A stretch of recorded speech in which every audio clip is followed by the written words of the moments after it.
Lionel Messi has carried Argentina to the second round. His team tonight faces a red-hot Swiss team who have shown they are not scared of anyone. An exciting contest is on the cards.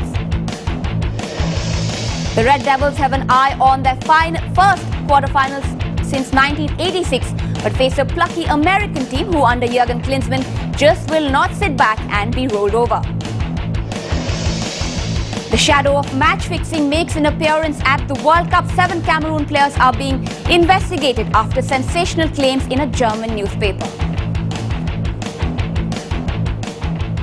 Hello and welcome to IBN Sports. I'm Vendra Dorji, and yes, coaches, much like our Kareem Ben-Sharifa here, tell their players to keep, use the width in the field, but things are starting to get very narrow here in the World Cup.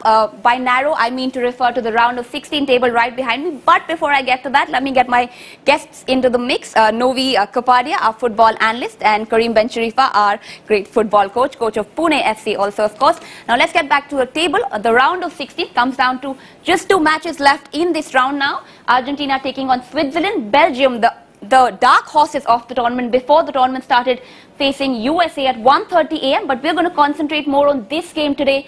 Argentina versus Switzerland. Will Lionel Messi once again fire for Argentina, or will Shaqiri pull out another rabbit out of the hat and win this one for Switzerland? Rahul Dalal sets up this game for us. They've been dubbed as one of the favourites for the World Cup, and with 3 wins out of 3 in the group stages, La Albiceleste lived up to their billing by qualifying for the knockouts as the clear victors of their group. But was it not for the genius of this man, Lionel Messi, it could have been an entirely different story. The Barcelona forward has finally delivered in an Argentinian jersey at the biggest stage of them all. His 4 goals single-handedly getting Alejandro Sabea's side victory in tricky fixtures against Iran and Nigeria. And once again, the onus will be on him to get his team into the quarterfinals. Messi is having a great World Cup. That is what all of us expected. That is what he expected, and that is what the whole Argentine public expected. So I'm very happy for the team in general and also for him. It's obvious that he is a key player for us. Maradona was a key player, and so is Messi. But Messi magic aside, the Argentinians have been far from convincing. A wealth of attacking talent comprising the likes of Angel Di Maria, Gonzalo Higuain and Sergio Aguero have failed to impress. Coach Alejandro Sabea has already used 3 different systems. And with Ezequiel Lavezzi set to replace the injured Aguero, the tactics will likely be tinkered with yet again. Question marks also remain over the Argentine backline, a serious concern given the industrious attacking options available to Otmar Hitzfeld and his impressive Swiss side. Bayern Munich winger Xherdan Shaqiri set the World Cup alight with a delightful hat-trick against Honduras, and his performance will be key if Switzerland are to pull off an almighty upset. We can only persist against Argentina if we are able to grow and each player is able to give a special performance. If we give a special performance as a team, I'm confident that we will be able to do this tomorrow. Switzerland have never beaten Argentina before, so Lionel Messi and his teammates definitely go in as favourites. But given the attacking potential of both these sides, we could be in for an absolute goal fest in Sao Paulo. Rahul Dalal, CNN IBN. Novi, coming to you straight away now. Argentina won all their group matches, but just by a difference of 1 goal here in every game. So, you obviously haven't impressed as much as you would have wanted. Of course, one of the favourites for the tournament. Do you see that, or do you go with the other school of thought that just says, this team is going to peak at the right time? Yeah, well, Messi has impressed a lot, and they are peaking at the business end of the tournament. Maybe, see, unlike Germany started with a bang, and even Brazil to a certain extent, but now Germany, the way they struggled. So I think Argentina maybe are getting their act together. He's finding his personnel, and with Lavezzi and Angel Di Maria coming back to form, with Messi they'll form a formidable combination. They need improvement in defense and midfield, but no, I think Argentina are getting better match by match, and that's what's required in a month-long tournament. You have to peak at the end. Right time. Okay, you spoke about Lavezzi, and I'm going to come to Kareem for Lavezzi, because Kareem predicted this one in the game against Nigeria. You put Lavezzi in for Aguero, insisting Aguero was injured, and now Aguero is injured, maybe out for the rest of the tournament. I'm going to start calling you a Mexican warlock very soon for cursing this one. No, it wasn't the case, because the previous game before Nigeria, I could see that Aguero was substituted and he felt not okay. And in fact, I think for the long season with the Manchester City took its toll from Aguero. In fact, the end of the season he had some injury problems, and it came with the World Cup, and many players Aguero wasn't also in the peak of his form, so this is almost a blessing in disguise for Sabella, right? Yeah, I think so, but I think his performance was more affected with the injury rather with that he didn't perform. He's an excellent player. But of course, Lavezzi come in and did a great job. In fact, Lavezzi was also very lively whenever he come in. Let's see when he starts and became a first 11 player, whether he will keep that form or that form of a substitute, because we have to know now this tournament seems the tournament of substitutes who come in. Just for information, 27 goals was scored by players who come in as a substitute. It's amazing. Lots of fun facts from both our guests on the show. Now let's get straight to the lineup of both the teams that Kareem has given us. Here's a look at what the Argentina 11 will look like. Kareem's favorite Lavezzi coming in there as they play a 4-4-3 for this one, and 4-3-3 in fact, I'm sorry. And let's go over to the Swiss 11. And that's a 4-2-3-1 with Dermich up there and Shaqiri here. Their partnership will be key if Switzerland want to challenge Argentina at all tonight. Now going over to Kareem's corner, and Kareem will explain to us how this match will plan out. Of course, the Swiss coach has said that he has a plan in store for Messi. If you were the Swiss coach, how would you plan this one for a man like Messi? Well, Messi is sometimes unstoppable. most Despite times unstoppable most of the times unstoppable. So we are talking about Lavezzi will play more on a forward side with Higuain. Messi will have a kind of a free role. We know that he likes to come from this side on his left foot. Gone are the times tactically where coaches give man marking for the best player. Like if we remember 82. Maradona was man marked the whole game, the whole 90 minutes by a guy called Gentile. And now they will do it as a team. You know, when Switzerland is defending, they will be a bit on this situation. And depend where is Messi, the players who are close to him, they will compact and press. Not as they used to do with one player. So usually if the ball is with this guy, then you're going to see this player come in and put in pressure. That's not enough with Messi.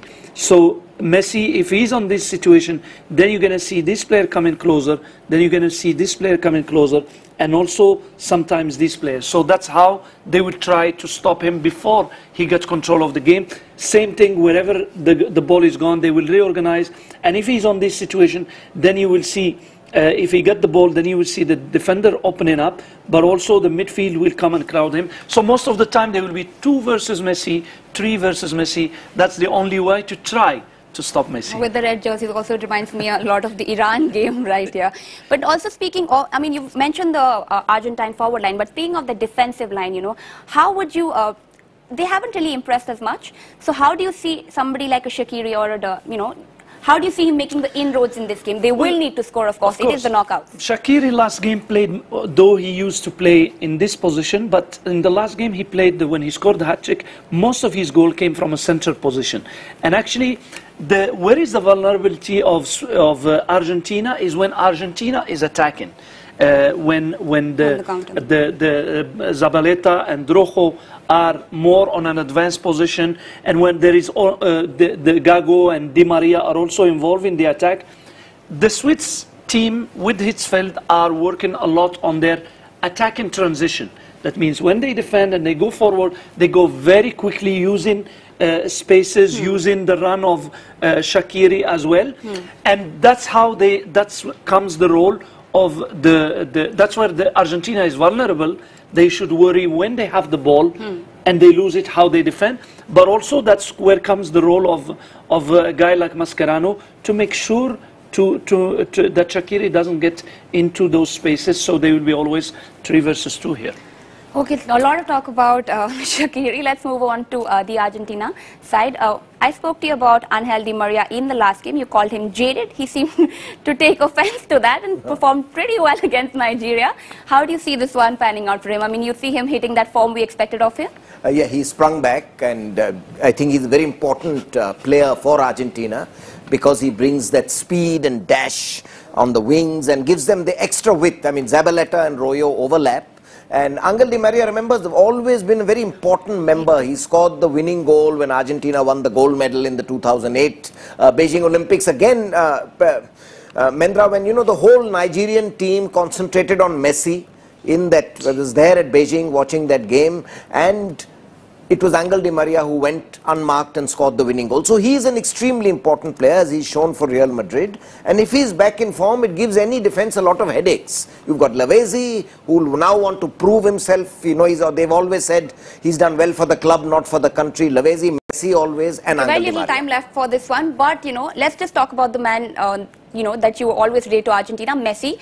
His grandfather, not so happy with his grandson's performances, says he doesn't run enough as much as he used to. You see too much dependence on him? I mean, you would want Argentina to, start performing with the rest of the 11 as well? Well, I mean, all coaches, everybody would like that. But it's, football, individuals also do help in facilitating a team to win. I mean, the World Cup is a whole history of that, from Maradona to Pele to so many others. So, Messi will play a rather bigger role. But if the others, the support cast, is also up to the task, which they weren't in the first two matches, Argentina would do much better. Okay, quickly give me a scoreline. Quickly. Scoreline, a result for tonight. Scoreline, Argentina to win, but a close match, 2-1. Kareem? I feel it will go to extra time, maybe. It's close, and Argentina will go through. Okay, that's all the time we have for this chat now. Remember, our guests will be back later, but we have another game to talk about. An intriguing clash will bring to an end the round of 16 stage as Belgium take on USA at Salvador later tonight for a place in the quarterfinals. Belgium have not been able to match expectations with performance in spite of having topped their group, winning all games. Eden Hazard is still unable to make his mark on the tournament. Injury concerns for Vincent Kompany and Thomas Vermaelen could give Wilmont's selection worries. USA boss Jurgen Klinsmann, though, has no such injury concerns, with his striker cleared to play, thus providing the attack more bite alongside Clint Dempsey. Okay, Kareem, we'll start with you. We always talked about Belgium being dark horses before the tournament started. They did win their group stage, but have they impressed you enough? Are these the dark horses that, maybe finish in the quarterfinals, or are these the dark horses that win the tournament for you? They're still there, and they topped their group. So Belgium problem is when they go forward, they don't have the right side backs, the right back and left back. They're not overlapping a lot. They're not unlike, for example, teams like Argentina, where there's Rojo, Zabaleta going up, and that. But still, without that support of the whole team, normally should attack. Though they attack only with mainly four players up front, they still break defenses because they have the quality. Mertens, Hazard, even Cellini, I don't know whether he will play or not because it seems that he's injured. So they have a lot of De Bruyne. These are quality players that they can make a difference in the final third, and they still defend very well because since the back four doesn't get involved too much in the build-up and the side backs don't overlap, they are always solid at the back. But there is the trouble with the defense. Vermaelen is out. We know he won't play this game. Kompany may play, may not play. So defensively, there will be a few worries for Belgium tonight?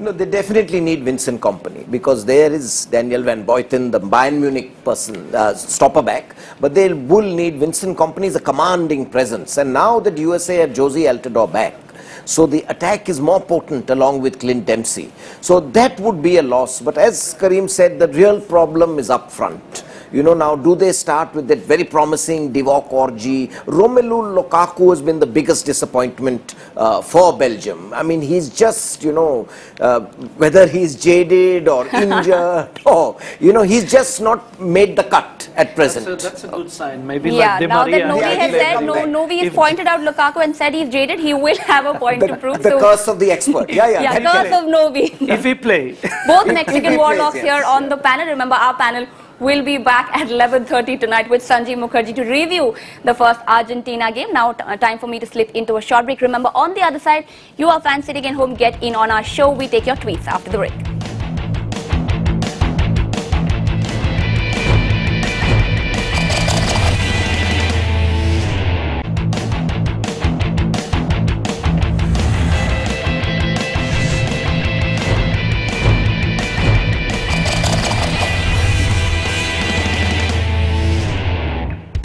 Welcome back. Lots of talk about today's matches, but let's take a look at yesterday's games. And Germany needed extra time and their extraordinary urge to score to beat off a spirited Algerian side to secure a 2-1 win. The Algerian took the fight to the Germans as they looked more like the team that would score, but it went down to extra time, and it was the Germans who would go ahead as early as the second minute of extra time as Andre Schürrle flicked it in after being fed by Thomas Muller. Jogi Löw's men made it 2-0 in the dying stages of extra time when Mesut Ozil smashed it in from just 5 yards out.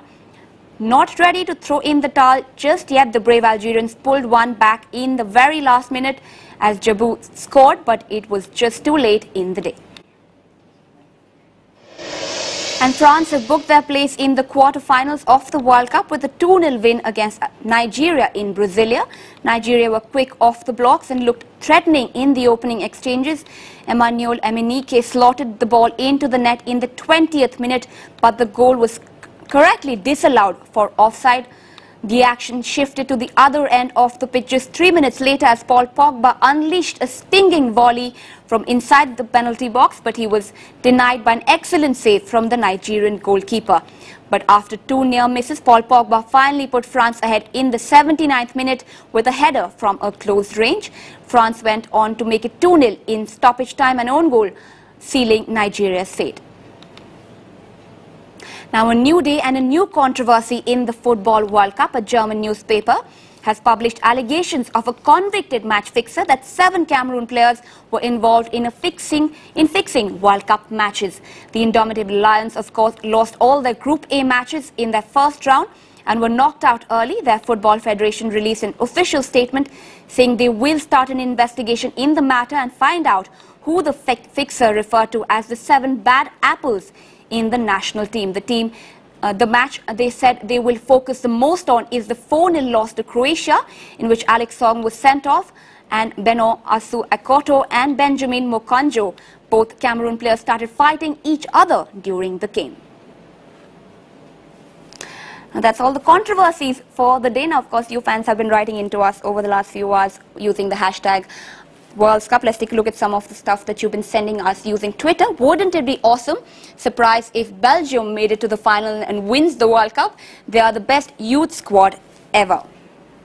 There's also more World Cup, hashtag World Cup. Observation number 2, the football A-list nations still know how to eventually pull off a win, but only just. The gap is now tiny, of course, referring to the matches last night. It may be a horror World Cup for Europe, but Germany versus France will be one mouth-watering quarter-final.